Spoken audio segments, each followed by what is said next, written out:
మరలా చిగురించబోతుంది. గొప్ప దినాలను చూడబోతున్నావు. నీ యేసుకు సమస్తము సాధ్యమే.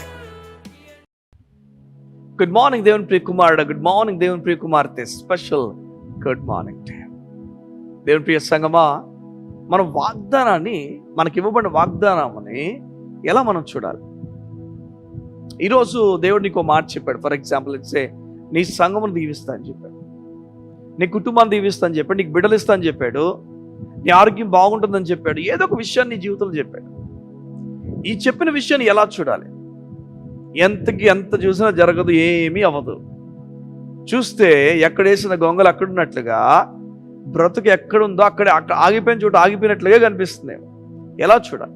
జాగ్రత్త వినండి. ఇజ్రాయెల్కి ఇవ్వబడిన ఒకనొక వాగ్దానం మీద ఉంటే, ఇసుక రేణు వలె, ఆకాశ నక్షత్రం వలె లెక్క పెట్టలేనంత విస్తారంగా దేవుడు ఇస్తానని చెప్పాడు. అంటే లెక్కించడానికి అసాధ్యమైనది. కానీ అదే బైబిల్ చెప్తుంది, ఇజ్రాయెల్ ఎంతమంది ఐగుప్తు నుంచి బయటకు వచ్చారో వారు లెక్కేశారని. అది మాత్రమే కాదు, మోషేకి లెక్కంతా తెలుసా. మోషే ఎందరు ఉన్నారో, చిన్నలు పెద్దలు అంతా లెక్క తెలుసు వారికి. కానీ ఆశ్చర్య విషయం నేను చెప్తాను వినండి. ఆ మోషే ఒకరొక సమయంలో ద్వితీయోపదేశకాండలో ఒక మాట అంటాడు, మీరు ఇసుక రేణు వలే దేవుడు మిమ్మల్ని ఆశీర్వదించాడని చెప్పి. చూస్తే లెక్క పెట్టగల వ్యక్తులు లెక్క పెట్టచ్చు.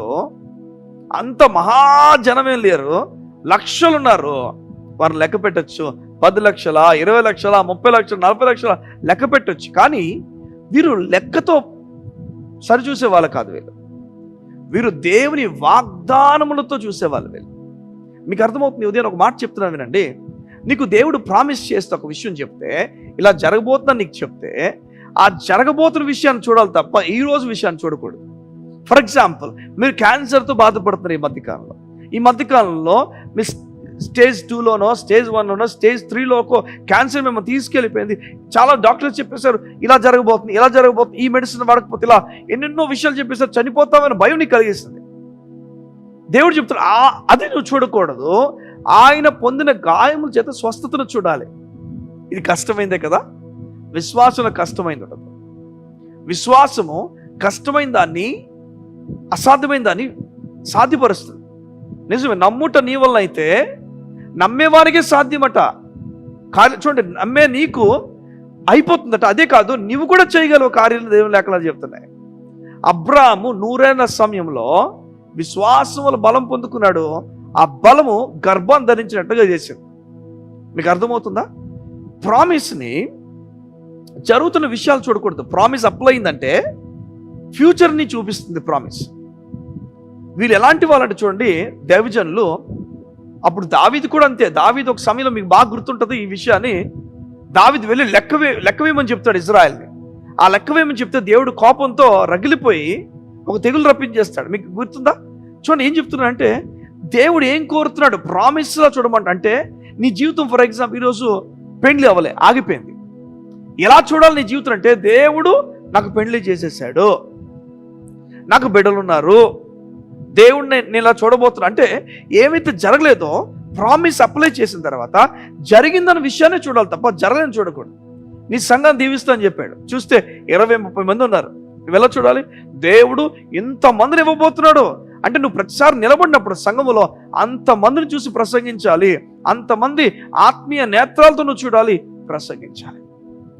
ఈరోజు జాబ్ గురించి చూస్తున్నావు, గవర్నమెంట్ జాబ్ అని చూస్తే ఏ గవర్నమెంట్ జాబ్ రాలేదు, ఆగిపోయాము ఒక దగ్గర. చూడదాన్ని. ఇక్కడ ఒక మాట నేను చెప్తాను, ఎందుకు గవర్నమెంట్ జాబ్? ఒక మాట మామూలుగా, ఎందుకని గవర్నమెంట్ జాబ్ అని అనుకుంటున్నారు? అదే స్థిరం అనుకుంటున్నారా? చూడండి, మన జీవితంలో కొన్ని హైట్స్ ఉన్నాయి. ఆ హైట్సే మనం చేరుకోవాలనుకుంటాం. ఒకటి, కొన్నిసార్లు కొన్ని చేరుకోలేనప్పుడు ఏది దేవుని ఆలోచన అది మనం పట్టుకోవాలి. కొన్నిసార్లు మనం కూడా దేవుడు ఆలోచనలు ఏంది పెట్టుకుంటాం అది గుర్తుపెట్టుకోండి. ఎందుకు అంటే, ఇది డిస్కరేజ్ చేయడానికి కాదు, కానీ ఏదో మాట అనుకోవడానికి కాదు, కానీ ఒకటి ప్రోత్సాహం చెప్తున్నాను. కొన్నిసార్లు డిసప్పాయింట్ అయిపోకూడదు. ఎన్నిసార్లు ఎగ్జామ్ రాసి నాకు ఏది రాదని అది ట్రై చేశాను, అందులో ఇందులో వేలు పెట్టాను, ఇందులో నా జీవితం ఏంటి అనుకుంటున్నావు? దేవుడు నువ్వు గవర్నమెంట్ జాబ్ ద్వారా ఎంత సంతోషపడతావు అనుకుంటున్నావో రెట్టింపు ఆనందం తన చిత్తంలో నీకోసం ఉంచాడు. నిజం ఇది. నువ్వు నిలకడగా ఆయన మీద ఆధారపడు, ఉన్నతమైన కార్యాలు నువ్వు చూడబోతున్నావు. దేవుని కార్యాలు చూడాలంటే వాగ్దానమును మనం చూడాలి. దేవుని కార్యాలు మనం చూడాలి, వాగ్దానం అప్లై చేయాలి. ఈరోజు స్థితినే చూసి ఈరోజు స్థితి బట్టి మనం ముందు చూడకూడదు, కానీ దేవుడు ఏదో కార్యాలు చేయబోతున్నాడు అన్న ధైర్యంతో మనం మాట్లాడాలి. ఈ ఉదయాన్న అటు ధైర్యము, అటు may the lord open your eyes. నీ కళ్ళు దేవుడు తెరచిన గాక. నీవు మామూలు పరిస్థితిని కాకుండా, మామూలు విషయాలు నీ జీవితంలో జరుగుతున్న విషయాలు మాత్రం కాకుండా వాటికి పైయొచ్చు నువ్వు దేవుని ప్రామిస్ చూసుదువు గాక. ఈ మాట చెప్తుంటే నాకు చాలా విషయాలు గుర్తొస్తున్నాయి. నా జీవితంలో దేవుడు వాగ్దానం చేసిన వాగ్దానం. ఈరోజు నా జీవితంలో జరుగుతున్న చాలా విషయాలు నేను వాగ్దానంలో చాలా విషయాలు ముందుగానే చూశాను.